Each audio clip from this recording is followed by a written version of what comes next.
Okay, welcome back. Now it is time for the practical demonstration of jump instruction. जो हमारी example है that is finding the maximum of two numbers.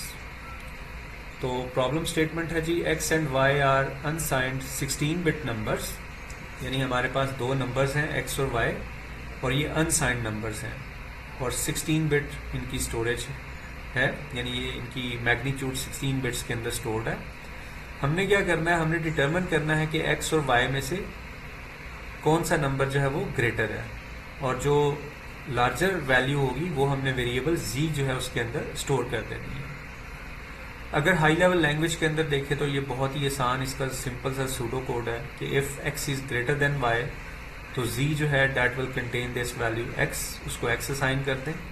Otherwise obviously अगर x y से greater नहीं है तो इसका मतलब है कि y एक बड़ी वैल्यू है, तो उस केस में फिर हम y जो है वो z को असाइन कर देंगे. तो ये जो है ये हाई लेवल लैंग्वेज उसका सूडो कोड है.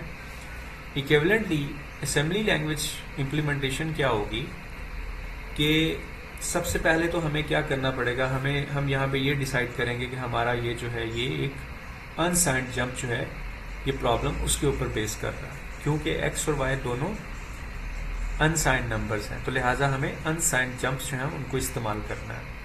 उनको इस्तेमाल करते हुए हम जो है ये इसका प्रोग्राम जो है वो लिखेंगे.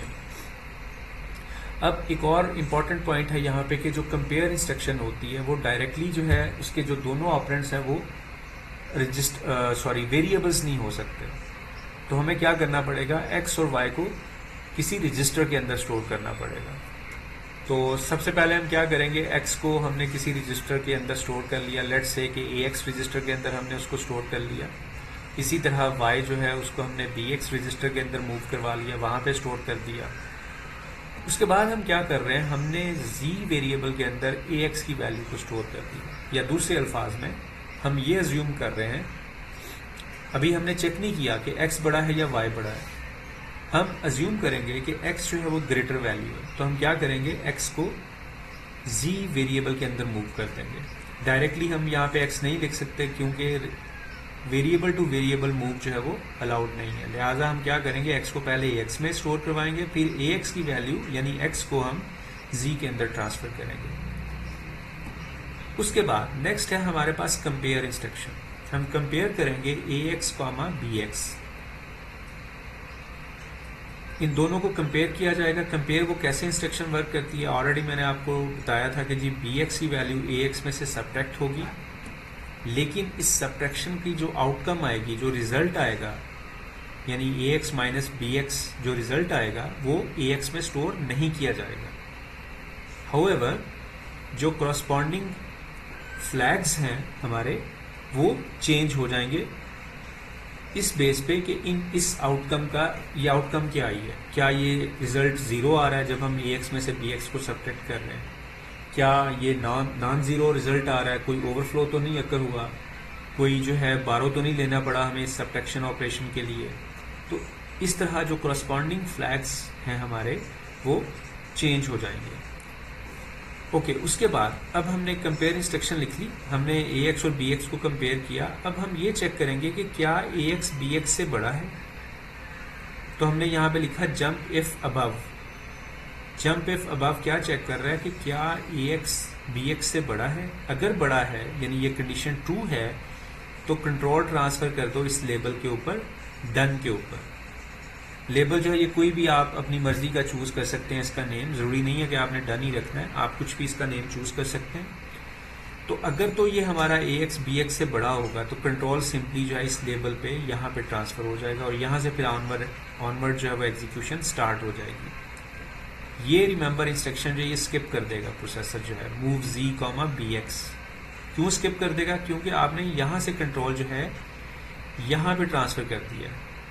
हमारी कंडीशन ट्रू थी, लिहाजा कंट्रोल इस पॉइंट से इस पॉइंट पे डायरेक्टली ट्रांसफर हो गया और यहाँ से ऑनवर्ड जो है वो यहाँ से ऑनवर्ड एग्जीक्यूशन स्टार्ट होगी. ये इंस्ट्रक्शन जो है मूव z, bx स्किप हो जाएगी.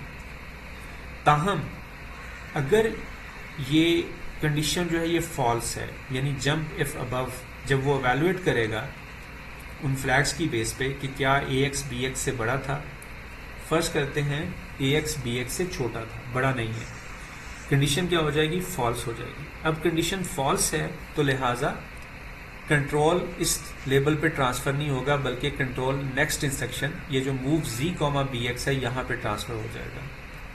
ये इंस्ट्रक्शन क्या करेगी, ये bx को z के अंदर ट्रांसफर कर देगी। क्योंकि ax bx से बड़ा नहीं है तो ऑब्वियसली हमें क्या करना पड़ेगा, यानी y वैल्यू यानी bx के अंदर जो पड़ी हुई है y वैल्यू उसको z के अंदर ट्रांसफर करना है। क्योंकि अब y बड़ा है तो जो भी बड़ा था उसको हमने z में ट्रांसफर करना था, तो हम क्या करेंगे, y को z में ट्रांसफर कर देंगे।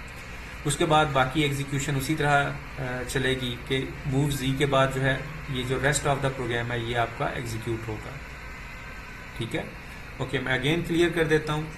अगर ये कंडीशन फॉल्स है तो कंट्रोल यहाँ पे ट्रांसफर होगा, रेस्ट ऑफ द प्रोग्राम इस पॉइंट पे, इस लेवल से ऑनवर्ड एग्जीक्यूशन स्टार्ट होगी। लेकिन अगर ये कंडीशन फॉल्स है, ये वाली जो है ax ग्रेटर देन bx वाली, तो ये तमाम इंस्ट्रक्शंस एग्जीक्यूट होंगी, ये मूव z वाली भी और ये जो लेबल के बाद वाली भी है। ठीक है, ये नहीं करना उसने कि लेबल वाली इंस्ट्रक्शंस को स्किप कर देना, नहीं, लेबल के बाद जो इंस्ट्रक्शंस लिखी हुई हैं वो भी चलेंगी, क्योंकि ये फ्लो में अब चलेगा। मूव z के बाद कंट्रोल अगली इंस्ट्रक्शन पे जाएगा, फिर उससे अगली पे, फिर उससे अगली पे, फिर उससे अगली पे। तो इस तरह ये तमाम इंस्ट्रक्शन जो है 1 बाय 1 जो है ये एग्जीक्यूट होंगी।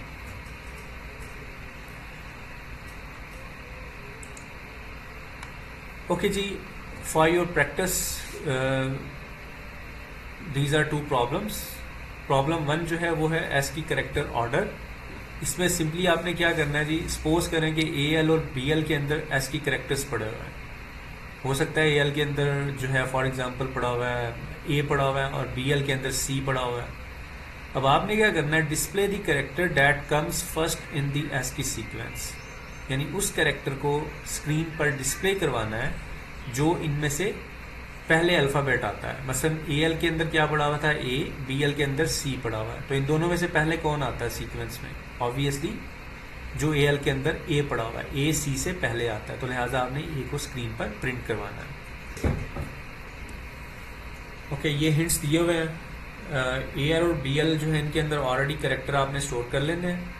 उसके बाद जो है आपने सिंपली जो है वो ये चूंकि अनसाइंड जंप अब आप इस्तेमाल करोगे अगेन, क्योंकि ASCII कैरेक्टर्स जो है वो अनसाइंड उनकी ट्रीटमेंट जो है वो की जाती है, उनकी इंटरप्रिटेशन अनसाइंड ली जाती है, तो अनसाइंड जंप आपने इस्तेमाल करना है।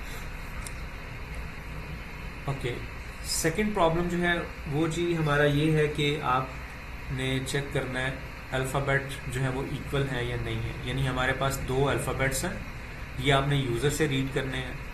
आप जो है फंक्शन 1 जो है उसको इस्तेमाल करते हुए इंटरप्ट के साथ ये वैल्यूज़ रीड कर सकते हैं ये AL और BL रजिस्टर के अंदर। तो कोई भी यूज़र 2 वैल्यूज़ आपको 2 अल्फ़ाबेट्स जो है वो रीड करवाएगा। उसके बाद आपने चेक करना है क्या ये अल्फ़ाबेट्स इक्वल है। मिसाल के तौर पे यूज़र जो है वो देता है, तो पहली वैल्यू देता है A और दूसरी भी A दे देता है, तो ये दोनों अल्फ़ाबेट्स ऑब्वियसली इक्वल होंगे। तो आपने स्क्रीन पे क्या प्रिंट करवाना है, मैसेज प्रिंट करवाना है इक्वल। और अगर ये दोनों अल्फ़ाबेट्स जो यूज़र इनपुट करेगा वो इक्वल नहीं है, वो मैच नहीं कर रहे, तो आपने मैसेज प्रिंट करवाना है नॉट इक्वल। तो अगेन आपने अनसाइंड जंप जो है वो उसको इस्तेमाल करना है। तो ये 2 प्रॉब्लम्स हैं, इनको प्रैक्टिस कीजिएगा और देखें कि आप कर सकते हैं या नहीं। एंड अकॉर्डिंगली जो है अगर आपको समझ नहीं आ रही तो आप ये हिंट्स जो हैं ये इनकी हेल्प ले सकते हैं, इनकी बेस पे जो है वो इन प्रॉब्लम्स को एड्रेस कर सकते हैं। ओके, एक और जो इम्पॉर्टेंट जो है पॉइंट, बल्कि एक और जो प्रॉब्लम हम यहाँ से बना सकते हैं वो ये है कि यही प्रॉब्लम है for example finding the maximum of 2 numbers, कि हमारे पास x और y 2 अनसाइंड नंबर्स थे, बड़ी वैल्यू को आपने z में स्टोर करना है। नाउ द प्रॉब्लम इज कि ये जो कोड फ्रैगमेंट दिया हुआ एग्जांपल में यहाँ पे हमने JA इस्तेमाल किया है। नाउ माई क्वेश्चन इज कि अगर हम JA इस्तेमाल नहीं करते तो इसकी जगह पे और कौन सा जंप हम इस्तेमाल कर सकते हैं, कौन सी आप अनसाइंड जंप इंस्ट्रक्शन जो वो इस्तेमाल कर सकते हैं JA की प्लेस पे। आपने JA इस्तेमाल नहीं करना, ठीक है। अलबत्ता अगर आप कोई और इंस्ट्रक्शन जो है, जब आप कोई और जंप इस्तेमाल करते हैं तो आपको अगर इनमें से कोई प्रोग्राम को चेंज थोड़ा बहुत करना पड़ता है तो वो आप कर सकते हैं, ठीक है। उसके लिए आपको कोई जो है वो रिस्ट्रिक्शन नहीं है कि आपने प्रोग्राम चेंज नहीं करना, the only my question is कि आपने जे ए इस्तेमाल नहीं करना, बाकी आप जो मर्जी करें। तो यही प्रॉब्लम है, इसको जे ए के अलावा सॉल्व करके दिखाइए कि इसको हम कैसे एड्रेस कर सकते हैं। ओके जी, ऑल द बेस्ट।